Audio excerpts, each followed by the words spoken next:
Things happened to me nearly 10 years ago. I lived in a city, but the city was hot in summer. I wanted to see the country. I wanted to walk in the woods and see green trees. I had a little red car and I had a map, too. I drove all night out into the country. I was happy in my car. We had a very good summer that year. The country was very pretty in the early morning. The sun was hot and the sky was blue. I heard the birds in the trees, and then my car stopped suddenly. What's wrong, I thought. Oh dear, I haven't got any petrol. Now I'll have to walk. I'll have to find a town and buy some petrol. But where am I? I looked at the map. I was near a town. I was lost in the country. And then I saw the girl. She walked down the road, with flowers in her hand. She wore a long dress, and her hair was long too. It was long and black, and it shone in the sun. She was very pretty. I wanted to speak to her, so I got out of the car. "Hello," I said. "I'm lost." "Where am I?" I said. She looked afraid, so I spoke quietly. "I haven't got any petrol. Where can I find some?" I said. Her blue eyes looked at me, and she smiled. She's a very pretty girl, I thought. "I do not know," she said. "Come with me to the village. Perhaps we can help you," she said. I went with her happily, and we walked a long way. There isn't a village on the map, I thought. Perhaps it's a very small village, she said. There was a village, and it was old and pretty. The houses were black and white and very small. There were a lot of animals. The girl stopped at a house and smiled at me. "Come in, please," she said. I went in.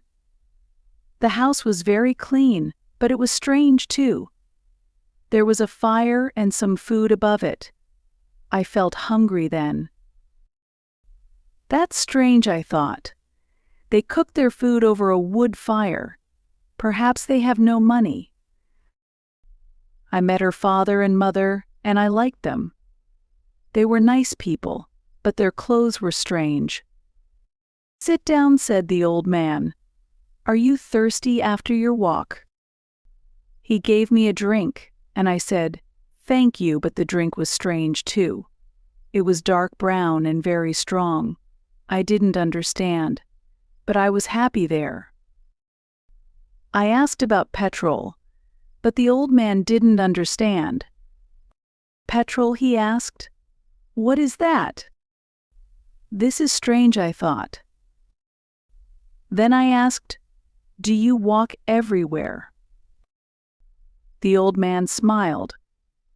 "Oh no, we use horses," he said. Horses, I thought. Horses are very slow. Why don't they have cars? But I didn't say that to the old man. I felt happy there.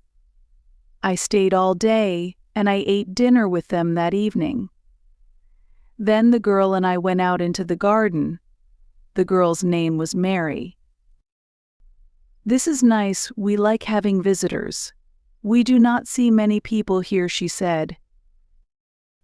We spoke happily. She was very beautiful. But after a time, she began to talk quietly, and her face was sad. "Why are you sad?" I asked her. "I cannot tell you. You are only a visitor here. We have to say goodbye tonight. You have to go now," she said. I didn't understand. I loved her. I knew that, and I wanted to help her. Why did I have to go? But Mary said again in a sad voice, "You have to go. It is dangerous here." So I said, "I'll go to the next town and find some petrol. Then I'll come back." She didn't speak. "I love you, Mary," I said, "and I'll come back to you. You won't stop me." She said goodbye to me at the door. Her face was very sad, and I was sad, too. I didn't want to go. It was midnight. The night was very dark, but I walked and walked. I was very tired when I saw the lights of a town. I found some petrol, and then I asked the name of the village. But the man at the garage gave me a strange look.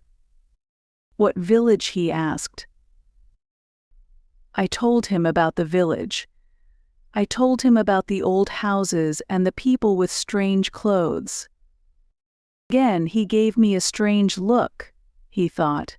And then he said, "There was a village there, but it isn't there now. There are stories about it, strange stories." "What do people say about it?" I asked. He didn't want to tell me, but then he said, "There was a big fire in the village. Everybody died. There aren't any people or houses there now." "How did it happen?" I asked. "And why?" "Oliver Cromwell killed them," he said. He was angry with the villagers because they helped the king in the war. I couldn't speak. This isn't right, I thought.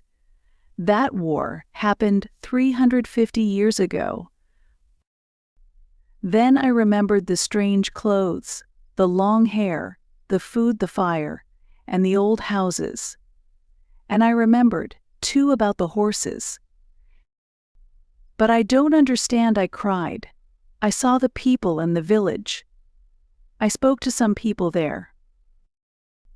The man looked quickly at me, and then he spoke. "There's an interesting story about the village. For one day every 10 years it lives again, but only for one day. Then it goes away again for another 10 years.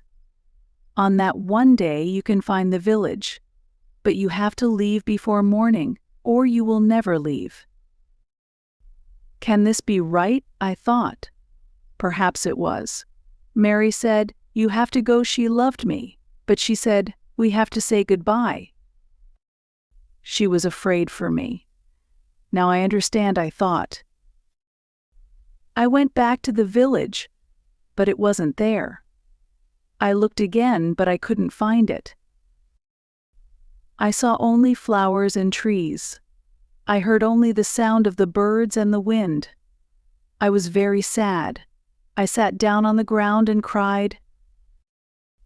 I will never forget that day. I remember Mary, and I will always love her. Now, I only have to wait 2 months. The village will conic back again. On the right day, I will go back. I will find her again, my love with the long, black hair. And this time, I will not leave before morning. I will stay with her.